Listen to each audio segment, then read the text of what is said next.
Subscribe करें और bell icon को दबाना ना भूलें। आपका अपना मुंबई टाइम्स। आज हम लोग यहाँ फ़लस्तीन में जो बमबारी हो रही है उसकी मुखालिफत करने के लिए और फ़लस्तीनियों के समर्थन के लिए यहाँ जमा हुए हैं।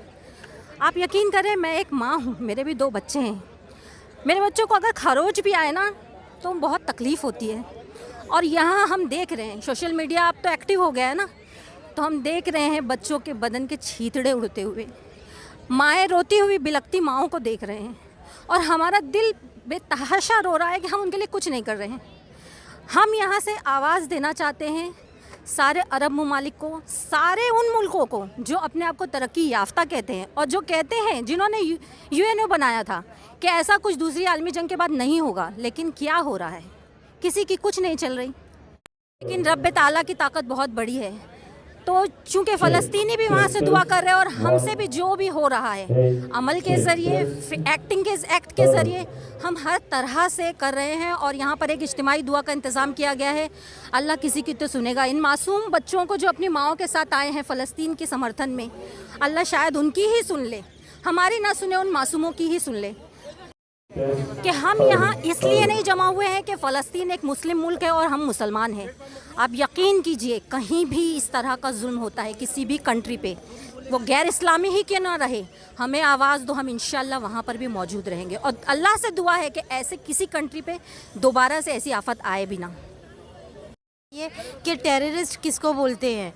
हाँ, इसराइल जो कर रहा है गाज़ा में, ये टेररिज्म का आखिरी एकदम चरण बोलते हैं ना, उस तरह का ये है हिसाब। पूरी दुनिया में अरब ममालिक को ये समझना चाहिए कि मुसलमानों के लिए वो किस तरह है ना अपना है ना स्टैंड रखते हैं।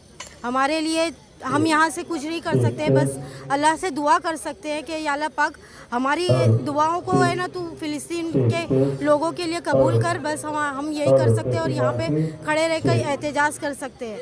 लेकिन अरब ममालिक तो कर सकते हैं ना, पता नहीं उनकी गैरत कहाँ पर जा सोई है।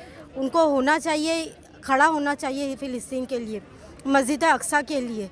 ये उनके लिए कर नहीं सकते। ये फ़लस्तीन की प्रोटेस्ट के लिए आए हैं और दुआ करने आए हैं कि अल्लाह पाक उनके साथ आफियत का मामला करे। मैं यहाँ पे आई हूँ पैलेस्टाइन के लिए प्रोटेस्ट करने, because what is happening is wrong. People think it's a war, पर it's not a war. This is genocide, this is wrong. और हम लोग पैलेस्टाइन को सपोर्ट करना चाहते हैं इस जेनोसाइड में, क्योंकि जो उनके साथ हो रहा है वो कॉन्फ्लिक्ट नहीं है, वो जेनोसाइड है। ये लोग बता रहे कि वॉर है, पर ये वॉर नहीं है। ये लोग अपना बदला ले रहे हैं, इनको पैलेस्टाइन खाली करना है, उसके अगेंस्ट में हम लोग खड़े हैं। और ये लोग बच्चों को बॉम्बिंग नहीं कर सकते। और ये जो बोल रहे, अगर हमको इतने थाउजेंड्स ऑफ रैलीज करना पड़ रहा है ये बताने दुनिया को कि पैलेस्टाइन के साथ क्या हो रहा है, तो ये ह्यूमैनिटी ख़त्म हो चुकी है, इसका मतलब। बस मुझे यही बोलना था। अब यहाँ पर क्या करने आए? यहाँ पे we are here to stand against Israel and we are here to support Philistine and stand against Israel. We are all against genocide, so we are here to show our support for Philistine.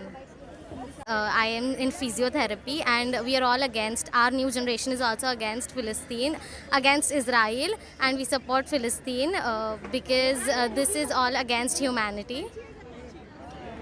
गज़वा किसी बेबसी का, बेबसी है वहाँ, सुकून कहाँ से मिले, चल रहा है दिल का जहाँ। गज़वा के लोग तड़पते हुए फिर निकले कहाँ, बरस रही है उन आँख कोई पास नहीं है उनका ठिकाना फिर जहाँ मैं यहाँ। मैं हाथ उठा के दुआई के सिवा क्या कर लूँ, गज़वा भी रो रहा है सबके बेबसी पे ये आल। मैं क्यों न रहूँ, क्यों न आऊँ, बेकार करके फिरूँ के जल रहा है गज़वा किसी बेबसी है वहाँ न साद। यहाँ पर किस लिए आए हैं? हम फ़लस्तीन के उन बच्चों के लिए आए हैं, उन माँओं के लिए आए हैं जो आज बच्चे शहीद हुए हैं, नौजवान शहीद हुए हैं और ज़ईफ़ शहीद हुए हैं। तो उनके हम मग़फ़िरत कर दुआओं के लिए आए हैं। पहली बात तो ये, और इतनी तकलीफ़ हम लोगों को हो रही है और हमेशा दुआ करते कि अल्लाह उन सबकी मग़फ़िरत फ़रमाए और जो लोग वहाँ मौजूद हैं अल्लाह उनकी हिफाजत फ़रमाए। तो हम फ़लस्तीन के लिए आए कि अल्लाह उनको आज़ादी अता फ़रमाए और जो इज़राइल जो दुश्मन अल्लाह उनको निस्त व नाबूद कर दे। हम इसलिए यहाँ जमा हुए।